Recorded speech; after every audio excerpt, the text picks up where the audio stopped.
Heureux l'homme qui cherche la présence de Dieu malgré les difficultés. Quel que soit le temps que tu cherches, le jour que tu trouves, tu trouveras ce que tu cherches. Frappe jusqu'à ce qu'on t'ouvre. Le jour qu'on t'ouvre, on t'ouvrira la porte à laquelle tu as frappé. C'est dans sa présence que tout se passe. Bien-aimé, lorsqu'on entre dans la présence de Dieu, on ne sort pas bredouille. On sort toujours avec quelque chose. Car Jacob est entré, il est sorti Israël. Sarai est entrée, elle est sortie Sarah. C'est que ton règne est possible. Il dit à une Mara, tu deviendras Naomi. Il dit à un Simon, tu deviendras Pierre. C'est dans sa présence que tout se passe. C'est dans sa présence que nous avons la réponse à nos questions. C'est dans sa présence que nous avons la solution à nos problèmes. C'est dans sa présence que nous savons qui nous sommes et où nous allons. C'est dans sa présence que nous comprenons ce que nous traversons. C'est dans sa présence que nous savons ce que nous vivons. Alors laisse-moi t'annoncer cette bonne nouvelle en ce jour. Un jour dans sa présence vaut mieux que 1000 ans ailleurs. Alléluia. Car les bontés de l'Éternel ne sont pas épuisées.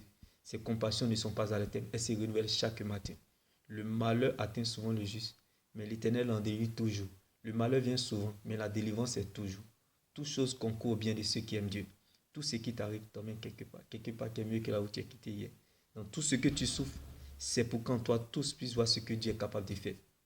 Laisse ces épreuves te conduire là où Dieu t'attend, dans la louange, car Dieu siège dans la louange. Un mort ne loue pas Dieu, l'Éternel te veut vivant. Bien-aimé, David était dans la solitude, mais l'adoration n'était pas isolée. Alléluia, bien-aimé. David était dans la solitude, mais l'adoration n'était pas isolée. Donc, bien-aimé, ne t'étais point, continue à adorer ton Dieu, car c'est dans l'adoration que se découvre la profondeur de notre victoire. Quand une situation vous dépasse, demandez l'intervention divine. Si vous ouvrez votre Bible, vous ne verrez plus la taille de cette situation, mais plutôt vous verrez la taille de votre grand Dieu. Car bien aimé, quand nous sommes accusés et que Dieu ouvre le livre de vie, il ne voit plus nos péchés. Accusation n'empêche pas élévation. Bien aimé, on peut fabriquer la célébrité, mais l'élévation vient toujours de Dieu. Alléluia. L'élévation est un don. On sait avec le cœur pour recevoir une récompense. La célébrité est le talent. On travaille par compétence pour recevoir un salaire. La Bible pouvait nous le dire. En principe, on remplace un prince, le roi par un prince. Par principe, on remplace le roi par un prince. Mais David, serviteur qu'il était, est devenu roi. Alléluia. David n'était pas cité parmi les grands, mais il s'est retrouvé parmi les grands à la table des rois. Il ne sait comment, à cause de l'atmosphère de l'alliance, que Dieu prenne la forme de ce qui te manque en cette saison. Bien-aimé, car pendant que les gens pensaient et regardaient David comme un insignifiant, Dieu voyait le futur roi de tout Israël. Donc ne regarde pas à la parole de ta situation, mais vois en vérité qui tu es et qui est ton Dieu. Car ce qui arrive est mieux que ça. Rien n'arrive sans rien. Dieu ne permet rien pour rien. Dieu ne fait rien pour rien. David s'est levé le matin berger, mais il s'est couché le soir avec une promesse du roi. Alléluia. C'est qu'il dit à quelqu'un, c'était fini pour David, mais Dieu a augmenté le temps additionnel. Car David s'est levé le matin berger, mais il s'est couché le soir avec une promesse du roi. Bien-aimé, il n'y a pas de royauté sans bergerie. Pendant que Dieu cherche des brebis, il y a des cabris dans la bergerie. Bien-aimé, tu ne peux pas servir si tu n'es pas serveur.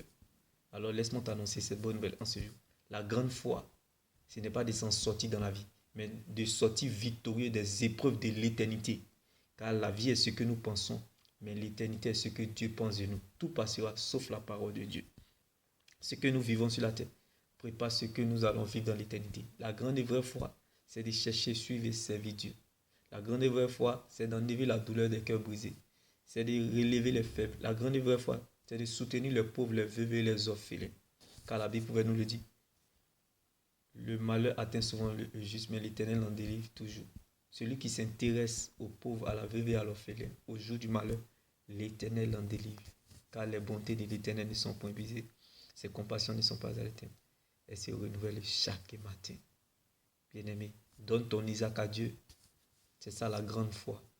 Si tu donnes ton temps à Dieu, le temps de Dieu t'appartiendra. Car quand Dieu prend ce qui t'appartient, confie à son bon petit le temps. Sois sage et patient, car le temps finira par te donner ce qui te revient. Celui qui ne connaît pas le temps, perd ton temps. Celui qui ne connaît pas ton temps, gâche ton temps, gaspille ton temps. Celui qui ne respecte pas ton temps, ne te respecte pas. Apprendre le temps, savoir le temps, attendre le temps, connaître le temps, expérimenter le temps, découvrir le temps.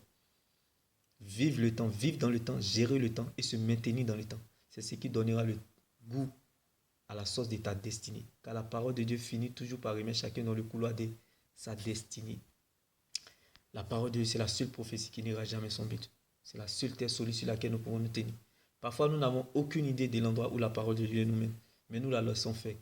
Probablement, elle connaît la route mieux que nous. Car lorsqu'elle t'attend la tête, elle compte sur elle-même pour t'accompagner. Quand Dieu révèle un fait, il va jusqu'au bout de sa délivrance complète. Donc quand Dieu prend le risque de te révéler certaines choses et où il t'emmène, toi aussi prends ce même risque de croire qu'il est capable de le faire. Car Dieu ne veillera pas sur ta parole, mais plutôt sur sa parole pour l'accomplir. Si Dieu te veut, il t'aura, bien-aimé.